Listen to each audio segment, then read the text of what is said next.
नमस्कार। आज का यह वीडियो विशेष रूप से RPSC second grade, first grade और असिस्टेंट प्रोफेसर के लिए जो तैयारी करने वाले विद्यार्थी हैं हिंदी साहित्य से, और साथ ही जो स्नातक स्नातकोत्तर हिंदी साहित्य से कर रहे हैं उनके लिए भी ये वीडियो बहुत महत्वपूर्ण होने वाला है। साथ ही जो शिक्षक, साहित्य के अध्येता, शोध से जुड़े हुए लोग हैं और जो साहित्य प्रेमी हैं, साहित्यकार हैं, कवि हैं, उन सभी के लिए कुछ ना कुछ ऐसा अवश्य मिलेगा जो कि उनके लिए आनंददायी होगा। परंतु विशेष रूप से जो पात्रता परीक्षा की तैयारी कर रहे हैं, चाहे वो किसी भी यूनिवर्सिटी से हों, किसी भी प्रदेश के हों, अगर हिंदी साहित्य से वो तैयारी कर रहे हैं तो सभी के पाठ्यक्रम में, पात्रता परीक्षा के पाठ्यक्रम में बिहारी अवश्य होता है। बिहारी का सामान्य परिचय सभी लोग जानते हैं। रीतिकाल के, रीति सिद्ध धारा के प्रतिनिधि कवि हैं और उन्होंने सतसई लिख करके जो शोहरत प्राप्त की, 25 काव्य लिख करके भी साहित्यकार नहीं प्राप्त कर पाते हैं। जयपुर नरेश जयसिंह के दरबार में राजकवि हुए। इनके एक एक दोहे पर एक एक मुद्रा इनको प्राप्त होती थी, स्वर्ण मुद्रा। और वास्तव में जो इनके दोहे थे, उन दोहों में समीक्षकों ने यहां तक कह दिया कि बिहारी के दोहों का जो बहुत अधिक मूल्य आंका गया है वो उनकी दृष्टि से समझना चाहिए जो हाथी दांत के टुकड़े पर महीन पच्चीकारी देखकर घंटों वाह वाह किया करते हैं। समीक्षकों ने कह दिया कि बिहारी के दोहे रस से भरी पिचकारी हैं। बिहारी के दोहे जौहरी की दुकान है, जहां हाथ डालो हीरा ही मिलता है। इस प्रकार के जो समीक्षकों के बिहारी के लिए कथन हैं, उनके आश्रय में जब हम देखते हैं कि क्या वास्तव में बिहारी ने गागर में सागर भरा है, तो अध्येता अध्ययन, विश्लेषण, मनन करते करते यहां तक पहुंच जाता है कि बिहारी जैसी कविताई बड़ी दुर्लभ है। सतसई में भक्ति, नीति और श्रृंगार तीनों का त्रिवेणी संगम मिलता है। सर्वाधिक दोहे, क्योंकि रीतिकाल को विश्वनाथ प्रसाद मिश्र ने श्रृंगार काल नाम दिया, तो श्रृंगार की कविताएं, श्रृंगार के दोहे अधिक हैं। पर श्रृंगार के साथ साथ बिहारी कुशल नीतिज्ञ भी हैं।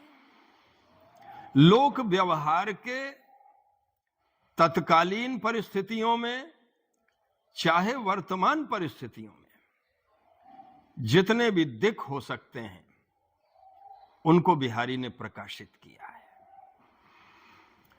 साथ ही क्योंकि राधा वल्लभ संप्रदाय में दीक्षित हुए थे, तो राधा और कृष्ण की भक्ति भाव से अनुप्राणित दोहे भी उन्होंने अपनी सतसई में लिखे हैं, या यूं कहें कि सतसई का श्रृंगार बनाया है। कवि कीर्ति का अक्षय प्रमाण उनकी सतसई है। मुक्तक रचनाकार के रूप में, क्योंकि देखो, प्रबंध काव्य एक लंबा कथानक होता है। दरबारी कवि थे, इसलिए आज जो लोग सुन रहे हैं, हो सकता है कल दूसरे लोग सुनने के लिए बैठे हों, तो अगर पूर्वापरता रहेगी प्रबंध काव्य की तरह तो बात समझ में नहीं आएगी। इसलिए बिहारी ने मुक्तक को चुना, क्योंकि पूर्वापर निरपेक्ष ये नरश्चर्वणा क्रियते समर्थ तन मुक्तकम। ये मुक्तक की परिभाषा है कि पूर्वापर निरपेक्ष रहते हुए जो रसानुभूति करा दे वह मुक्तक है। अरे चुना हुआ गुलदस्ता है। शुक्ल जी ने कहा कि प्रबंध काव्य यदि विस्तृत वनस्थली है तो मुक्तक एक चुना हुआ गुलदस्ता है। इन सभी बातों के आश्रय में ज्यादातर RPSC first grade second grade assistant professor में आरंभ के 20 दोहे या 25 दोहे रखे गए हैं। पहले मैं उन 20-25 दोहों को ही क्रमशः पार्ट 1, पार्ट 2, पार्ट 3 में यहां पर उनकी व्याख्या भी और उनका विश्लेषण भी करूंगा, जिससे पात्रता परीक्षा की तैयारी करने वाले विद्यार्थियों को और कहीं जाने की जरूरत न पड़े। पहला दोहा लेते हैं। राधा का स्तवन कर रहे हैं मंगलाचरण के रूप में। मेरी भव बाधा हरो राधा नागरि सोई, जातन की झाई परे श्याम हरिति दुति हो। अब देखिए, गागर में सागर का प्रमाण पहले ही दोहे में मिल गया। बिहारी ग्रंथ के आरंभ में कह रहे हैं कि मेरी भव बाधा हरो। अब भव बाधा संसार की किसी भी प्रकार की कोई भी बाधा हो, और दूसरे अर्थ में भव बाधाओं की बात करें तो आदिदैविक, आदिभौतिक, आध्यात्मिक, दैहिक, दैविक, भौतिक, 3 प्रकार की जो प्रमुख बाधाएं हैं उनका हरण करें। कौन करें? श्रीमंतिनी राधिका करें। राधा कैसी हैं? नागरी। यहां पर नागरी शब्द में व्यंजना है, शब्द शक्ति। क्योंकि नागरी उसे कहते हैं जो संपूर्ण 64 कलाओं में निष्णात हो, जो 28 यौवन अलंकारों से समन्वित हो, जो 32 लक्षणों से युक्त हो, जिसके अंदर संपूर्ण समस्याओं के समाधान करने की सामर्थ्य हो। अरे जो स्वयं नागरी नहीं होगी वो तो अपनी ही समस्या में घिरी रहेगी, वो दूसरे की समस्या का समाधान अथवा दूसरे की भव बाधा को दूर कैसे करेगी। इसलिए नागरी शब्द का प्रयोग किया कि ऐसी राधिका जो स्वयं परम चतुरा है, कला कोविदा है, वो मेरी सांसारिक बाधाओं को दूर करे। अब सांसारिक बाधाओं में भैया बिहारी दोहा लिखने बैठे कहीं पर एकांत में, अब लिखते लिखते उनको अगर हेडेक हो रहा है या किसी तरह की शारीरिक पीड़ा है, दैहिक पीड़ा है, तो एकाग्रता कहां से आएगी? कैसे वो भाव रस में डूब पाएंगे? इसलिए भौतिक बाधा भी नहीं चाहिए, दैहिक बाधा भी नहीं चाहिए। बाधाओं के रहते स्थिर मन हो करके किसी भाव सरणी में गोते लगाना संभव ही नहीं। अगली पंक्ति, जा तन की झाई परे श्याम हरित दुति होए। विद्वानों ने इसके अनेक अर्थ किए। गागर में सागर वाली बात। जा तन की झाई परे श्याम हरित दुति होए। श्री कृष्ण अनमने बैठे हैं, उदास बैठे हैं, क्योंकि राधा पास में नहीं है। राधा को अभी नहीं देखा। राधा कहीं किसी किनारे से आई, पीछे से आई, उनकी परछाई मात्र श्री कृष्ण ने देखी है। जा तन की झाई पर, परछाई देखने मात्र से श्याम हरित दुति होए। यहां पर हरित दुति में लक्षणा शब्द शक्ति हो जाएगी। हरित दुति हो जाना माने हरे भरे हो जाना, हरे भरे हो जाना माने प्रसन्न चित्त हो जाना। तो जिनकी परछाई देखने मात्र से श्री कृष्ण प्रसन्न चित्त हो जाते हैं, ये पहला अर्थ। दूसरा अर्थ, क्योंकि बिहारी जो है वो बहुज्ञ थे, उनको चित्रकला का, ज्योतिष का, खगोल का, भूगोल का, लोक जीवन का, राजनीति का, नीति शास्त्र का, दर्शन का, मनोविज्ञान का, सभी प्रकार का ज्ञान था, प्रमाणित होता है उनके दोहों से। तो देखें, कलात्मक ज्ञान उनका, कला में अगर नीले रंग और पीले रंग को आपस में मिलाया जाता है तो हरा रंग बनता है, ये बिहारी जानते हैं। श्री कृष्ण बैठे हुए हैं, उनके पास में राधा बैठी हुई हैं। राधा की त्वचा जो है वो स्वर्णवर्णी है, पीत है। श्री कृष्ण की त्वचा जो है वो मेघ के समान श्याम है। कृष्ण के कपोलों पर प्रकाश की किरण पड़ती है, रिफ्लेक्ट होकर के राधा के कपोलों पर पड़ती है। राधा के कपोलों पर प्रकाश की किरण पड़ती है, रिफ्लेक्ट होकर के कृष्ण के कपोलों पर पड़ती है। पीला और नीला दोनों रंग आपस में मिलते हैं तो दोनों के मध्य से हरित द्युति होए, हरे रंग की प्रभा कांति दीप्ति दिखाई देने लगती। बहुत सारे चित्रकारों ने भी बिहारी के इस दोहे को पढ़ करके अपना चित्र बनाया है। यह बिहारी की बहुज्ञता प्रमाणित होती है। फिर देखें आगे कि जातन की झाई परे श्याम हरित द्युति होए, ग्रंथ के आरंभ में लिख रहे हैं बिहारी। इसलिए भाई परमार्थ के साथ साथ स्वार्थ भी चाहिए, दोनों देखें, एक परमार्थ फिर स्वार्थ। कि राधा की झाई माने कृपा की छाया, वरद हस्त की छाया पढ़ने मात्र से श्याम हरित द्युति होए, जितने भी जीव हैं उन सब के अंदर का जो श्याम है, श्याम माने जो विकार हैं, काम, क्रोध, लोभ, मोह, मद, मात्सर्य, तृष्णा, दंभ, पाखंड, ये सब हरित द्युति होए, हीन कांति हो जाते हैं राधिका की कृपा से, उनकी कृपा की छाया से, उनके वरद हस्त की छाया से। ये तो हो गया परमार्थ। अब स्वार्थ क्या है बिहारी का? अरे भैया, बिहारी को काव्य सृजन करना है, और काव्य सृजन जातन की झाई पर श्याम हरित द्युति होए। बिहारी कह रहे हैं हमारे अंदर का जो श्याम है, श्याम रंग होता है तमोगुण का, और तमोगुण के रहते काव्य सृजन संभव नहीं है, क्योंकि सत्वोद्रेक काव्यम, सत्व गुण के उद्रेक से ही काव्य सृजन संभव हो पाता है।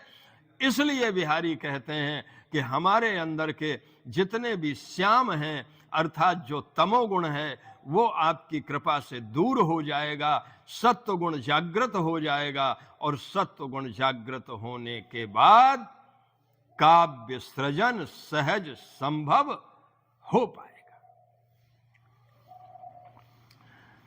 ये चार अर्थ हुए। इसके बाद में फिर एक बड़ा ही आनंददायक अर्थ, लोग कहते हैं कि श्री कृष्ण परम सुंदर हैं, त्रिभुवन विमोहन है। कामदेव भी श्री कृष्ण के रूप सौंदर्य को देख करके मूर्छित हो जाता है, मदन मोहन है। परंतु कब तक? जब तक कंपैरिजन में राधा नहीं है। जातन की झाई पर श्याम हरित द्युति होए, श्री कृष्ण की जो द्युति है, कांति है, शोभा है, बड़ी अच्छी है, परम सुंदर है। परंतु जातन की झाई पर जब राधिका के मुखचंद्र की कांति, आभा, ज्योत्सना, द्युति, प्रभा सामने आती है तो श्याम हरिति द्युति होए। कृष्ण की द्युति भी हरण हो जाती है, अर्थात फीकी पड़ जाती है। यूं समझ लीजिए आप लोग कि जिस तरह से 0 वाट का बल्ब जल रहा हो, उसके सामने एकदम से मरकरी लैंप जला दो तो 0 वाट का बल्ब टिमटिमाने लगता है। वही हालत कुछ कृष्ण की हो जाती है। ऐसी श्रीमंत नीरालिका अभिधा के साथ में लक्षणा और व्यंजना, तीनों शक्तियों का प्रयोग इस दोहे में हुआ है। और दूसरा 1, 2, 3, 4, 5 अर्थ तो अब तक हो चुके। जब अर्थ में श्लेष होता है तो वहां पर समासोक्ति अलंकार हो जाता है, और जहां पर समासोक्ति अलंकार होता है वहां पर आर्थी व्यंजना का जो व्यंग्य संभवा भेद है, उस व्यंग्य संभवा में वस्तु व्यंजना, अलंकार व्यंजना, रस व्यंजना 3 हैं। या वहां पर वस्तु व्यंजना भी हो जाती है और रस व्यंजना भी है, क्योंकि कृष्ण राधा को देखते ही, उनकी परछाई को देख करके ही प्रसन्न चित्त हो गए। क्यों हो गए? क्योंकि राधा से मिलन व्यंग्य है, संयोग श्रृंगार यहां पर व्यंग्य हो गया, इसलिए रस व्यंजना भी हो जाती है। बिहारी सतसई का यह पहला दोहा काव्यलिंग अलंकार है, समासोक्ति अलंकार है। मेरी भव बाधा हरो राधा नागरी सोए, जा तन की झाई परे श्याम हरिति दुति होए। अद्भुत दोहा। और साथ में एक चित्र सामने बनता है कि कृष्ण बैठे हैं, राधा आ रही हैं, या कृष्ण और राधा पास में बैठे हैं, बीच में से हरे रंग की प्रभा निकल रही है, कांति निकल रही है। तो चाक्षुष बिंब का भी बहुत अच्छा प्रयोग यहां पर किया है, क्योंकि डॉक्टर नगेंद्र ने कहा है कि भाव गर्भित शब्द चित्र ही बिंब है। अगले दोहे की ओर चलते हैं। अपने अंग के जान के जोवन नृपति प्रवीण, स्तन मन नैन नितंब को बड़ो इजाफा की। भैया कोई भी राजा हो, किसी भी युग का राजा हो, यह राजनीति का भी ज्ञान आ गया बिहारी का। मैंने बहुज्ञता की बात की थी, तो पहले दोहे में तो चित्रकला का ज्ञान आप लोगों ने देखा, दर्शन का ज्ञान आपने देखा, तमोगुण, रजोगुण, सतोगुण वगैरह। अब इस दोहे में आप देखेंगे राजनीतिज्ञ कौशल भी बिहारी के अंदर है। भाई राज दरबार में रहते हैं, जानते हैं कि राजा लोग क्या करते हैं, सब देखा भाला है। राजा क्या करते हैं कि जो लोग उनके बड़े पक्ष के होते हैं, जो उनकी राजनीतिक व्यवस्था में बड़ा महत्व रखते हैं, उनको वो जरा ऊंचे ऊंचे पद दे करके, सम्मान दे करके उनको अपने आसपास रखते हैं राजा लोग। तो यहां पर राजा कौन है? अब ये श्रृंगार का दोहा है कि जोवन रपति प्रवीण, जो यौवन रूपी राजा है, उसने क्या किया कि अपने अंग के जान के, अपने अंग के मतलब अपने पक्ष के, भाई यौवन आ जाए किसी नायिका पर और उसके स्तनों का विकास सही न हुआ हो, उसके मन में मधुर कल्पनाओं का साम्राज्य न आया हो, उसके नेत्र विशाल न हुए हों, आकर्षक न हुए हों, और उसकी चितवन जो है वो अभिराम न हो, और उसके नितंब जो है, पृष्ठभाग है, वो आकर्षक न हो, तो यौवन कुछ फीका फीका लगता है। तो यौवन रूपी राजा जब आता है तो अपने पक्ष के नायिका के जो अंग हैं उनकी बढ़ोतरी कर देता है। नायिका के जो है स्तन में भी बढ़ोतरी हो जाती है, सुडौल हो जाते हैं, मन में भी मधुर कल्पनाओं का साम्राज्य बढ़ जाता है, और नेत्र भी कुछ कानों की तरफ खिंच जाते हैं और अधिक आकर्षक हो जाते हैं। चितवन में भी चांचल्य आ जाता है और नितंब भाग भी जो है, पृष्ठ भाग भी उसका जो है और अधिक आकर्षक और प्रफुल्ल हो जाता है। इनका बड़ो इजाफा कीन। इजाफा शब्द यहाँ पर कई बार आरपीएससी में प्रश्न आ सकता है, इजाफा किस भाषा का शब्द है, क्योंकि तत्सम शब्द, तद्भव शब्द, देशज शब्द, विदेशी शब्द, इन पर भी प्रश्न बनते हैं। तो इजाफा आप लोग ख्याल में रख लीजिएगा, नोट कर लीजिएगा। इजाफा शब्द अरबी भाषा का शब्द है। तो अपने अंग के जान के यौवन नृपति प्रवीण। अब यौवन रूपी राजा है, अपने आप रूपक अलंकार हो गया, और जहां भी रूपक अलंकार होगा वहां पर सारोपा लक्षणा हो जाएगी। तो सारोपा लक्षणा हो गई, अपने अंग के जान के यौवन नृपति प्रवीण, स्तन मन नैन नितंब। अब नैन नितंब आवृत्ति हो गई, अनुप्रास तो हो ही गया, बड़ो इजाफा की। दोहा छंद है, सभी 13-11 13-11 पर 4 चरण हैं, अर्ध सम्मात्रिक छंद है। ये सामान्य सभी दोहों में विशेषता। और बिहारी की भाषा जो है साहित्यिक ब्रज भाषा का प्रयोग उन्होंने किया है। ये भी कॉमन बात है, अगर इस पर प्रश्न कोई किसी का आ जाता है तो, कि बिहारी ने अपनी कविता किस भाषा में लिखी है। अगले दोहे की ओर चलते हैं कि अरते टरत न बर परे, दई मरक मनुमैन, होड़ा होड़ी बढ़ी चले, चित चतुराई नैन। इसमें भी नायिका के रूप सौंदर्य का ही चित्रण हुआ है। इससे ऊपर वाले दोहे में अंग सौंदर्य था, जो अंगों का सौंदर्य था, स्तन का, मन का, नैन का, नितंब का, उसका चित्रण किया। देखो सौंदर्य शास्त्र जो है, एस्थेटिक्स है, वो एक अलग विषय है। उसमें अंग सौंदर्य है, चेष्टा सौंदर्य है, अलंकरण सौंदर्य है, आभरण सौंदर्य है, परिवेश का सौंदर्य है, ये सभी कुछ आते हैं। वस्तु सौंदर्य है, आत्मनिष्ठ सौंदर्य है, वस्तुनिष्ठ सौंदर्य है, उभयनिष्ठ सौंदर्य है। वो अलग से किसी वीडियो में जो रूप सौंदर्य की बात हम करेंगे, एस्थेटिक्स की बात करेंगे। यहाँ पर है वो सब कुछ, क्योंकि एस्थेटिक्स के भी बहुत ही प्रवीण, बहुत ही बड़े जानकार बिहारी हैं। तो अरते टरत न बर परे, दई मरक मनुमैन। ये मरक शब्द का क्या मतलब है? ये विशेष शब्द है। होता क्या है कि जैसे 10 विद्यार्थी हैं, देखें सबसे अच्छी व्याख्या कौन लिख के लाता है, तो ये मरक हो गई, माने उकसाना। देखें सबसे आगे कौन निकलता है, ये मरक है।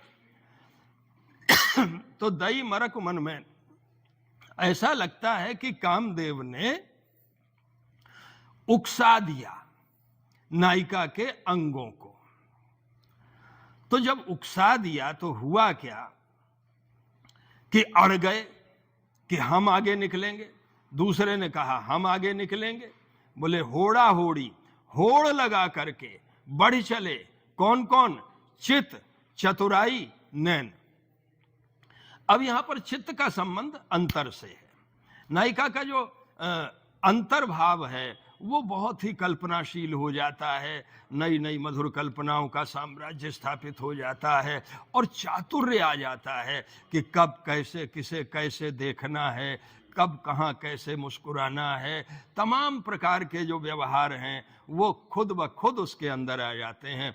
तो यौवन के आने पर चित्त भी व्यापक हो जाता है, कल्पनाशीलता भी बढ़ जाती है, चातुर्य भी बढ़ जाता है, और नेत्र भी बढ़ जाते हैं। नेत्र एक्सटर्नल, बाहर की ब्यूटी है, बाहर का सौंदर्य है, और चित्त और चतुराई ये आंतरिक सौंदर्य का विषय है। तो चित्त चतुराई अनुप्रास तो आ ही गया। एक बार दोहे को फिर से पढ़ लेते हैं कि अरते टरत न बर परे। बर परे मतलब सब लोग आगे निकलना चाहते हैं, हम आगे जाएंगे, हम आगे जाएंगे। चित्त ज्यादा बढ़ जाएगा, चतुराई ज्यादा बढ़ जाएगी, नेत्र ज्यादा बढ़ जाएंगे। होड़ा होड़ी बढ़ चले, चित्त चतुराई नैन। दई मरक मनुमैन। अब यहां पर मनु शब्द आ गया, वाचक शब्द। जब उपमेय में उपमान की संभावना की जाती है तो उत्प्रेक्षा हो जाता, ऐसा लगता है मानो कामदेव ने उकसा दिया है। अगले दोहे की ओर चलते हैं। बहुत जबरदस्त दोहा है। जो सौंदर्य है वो अपरिभाषेय है, सौंदर्य का वर्णन नहीं किया जा सकता शब्दों से। तो बिहारी के सामने भी समस्या आई कि भाई नायिका के संपूर्ण रूप सौंदर्य में सबसे ज्यादा आकर्षक नेत्र हैं। अब नेत्र में भी पुतली है,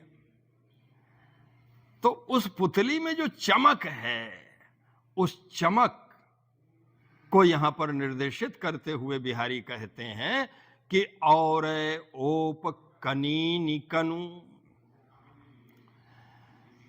नायिका के नेत्रों में एक अलग तरह की ही ओप, ओप माने आभा, चमक, एक अलग तरह की ही रौनक, कांति, द्विति आ गई है। और ओप कनीनिकनु। गनी धनी सिर ताज। इसीलिए अब उस समय बिहारी के युग में बहुविवाह प्रथा थी, राजा लोगों की बहुत सारी रानियां होती थी। अब उन रानियों में भी सर्वश्रेष्ठ कौन? भाई हर रानी चाहती है कि मुझे ज्यादा प्रेम मिले, तो गनी धनी सिरताज, जो सिरताज हैं अर्थात जो नायक है, पति हैं, उन्होंने उसे सिरमौर, सर्वश्रेष्ठ अपनी पटरानी घोषित कर दिया। क्योंकि और ओप कनीनिकन, उसकी आंखों में कुछ अलग ही चमक थी। नेत्र सौंदर्य का यहां पर चित्रण, और नेत्र सौंदर्य में भी आंखों की पुतलियों की चमक का चित्रण यहां पर किया है। और ओप कनीनिकन। मणि धनी के नेह की, यहां पर अद्भुत रूपक अलंकार प्रयोग किया है। आप लोग लिख लीजिएगा रूपक अलंकार। मणि धनी के नेह की, धनी माने प्रियतम, धनी माने पति। ये जो आंखों की पुतलियां हैं, ये प्रियतम के नेह माने प्रेम की मणियां हैं। सारोपालक्षणा रूपक अलंकार। और मणि धनी पद मैत्री भी हो गया।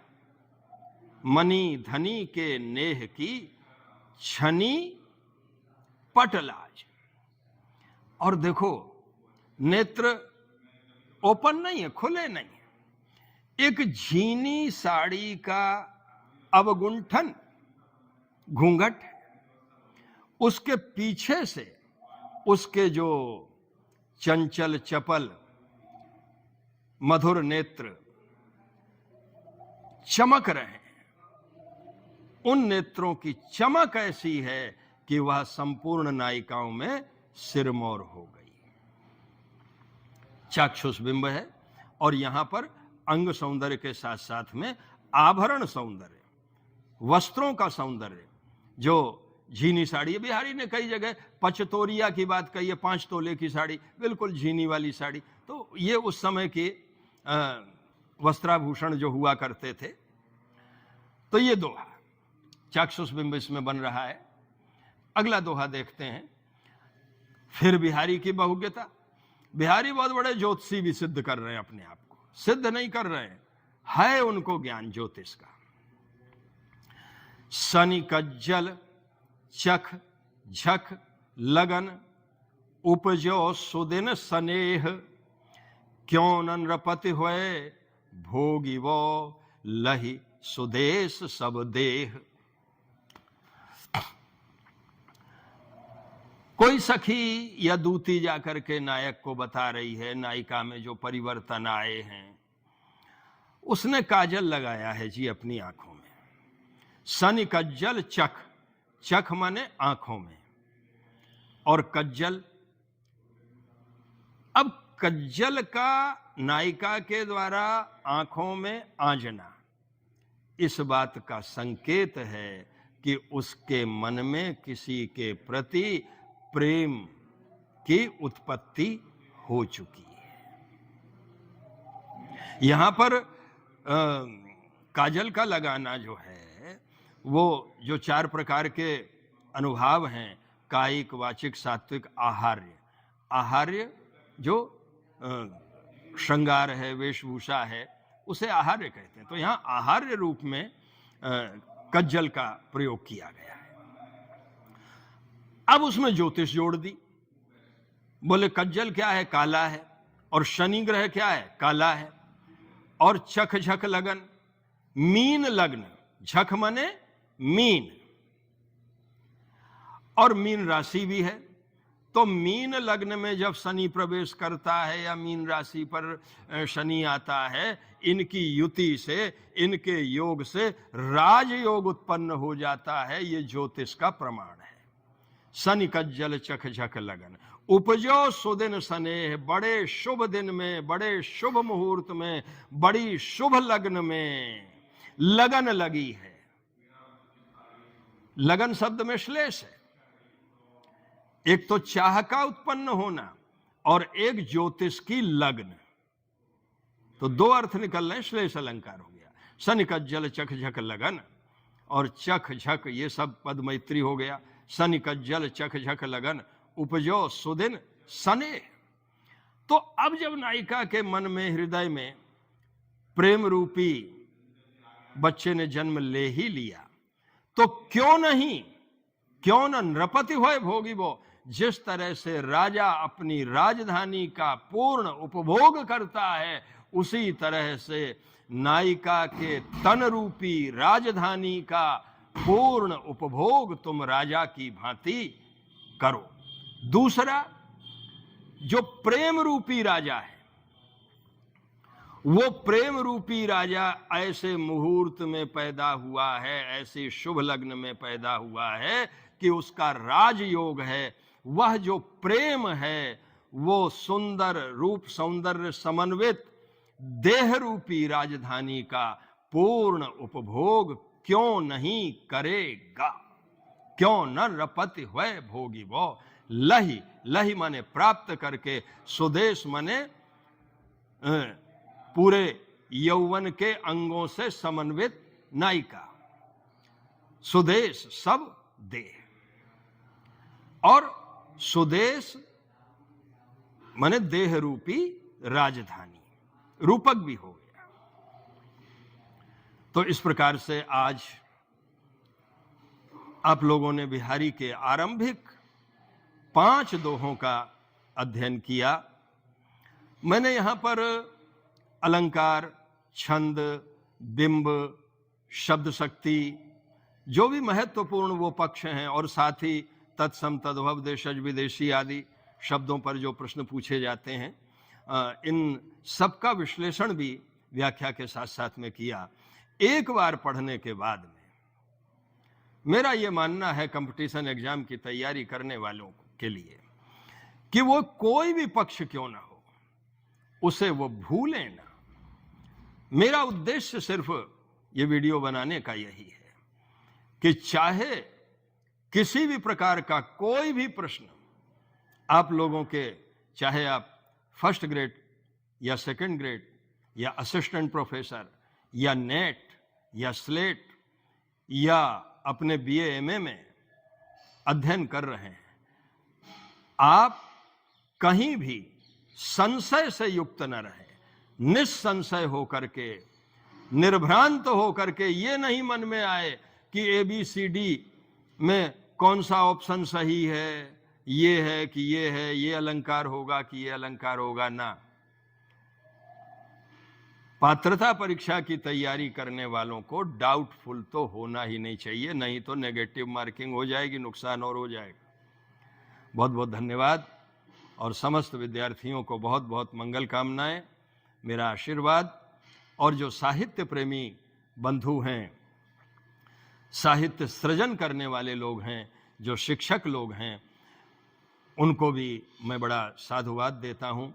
आप लोग जो भी इसको देख रहे हैं, क्योंकि मेरा उद्देश्य साहित्य का जो आनंद है, उसकी जो रसधारा है, वो आप तक पहुंचे और साहित्य की सरणी में गोते लगा करके मन, प्राण, आत्मा आनंद विभोर हो जाए। बहुत बहुत धन्यवाद।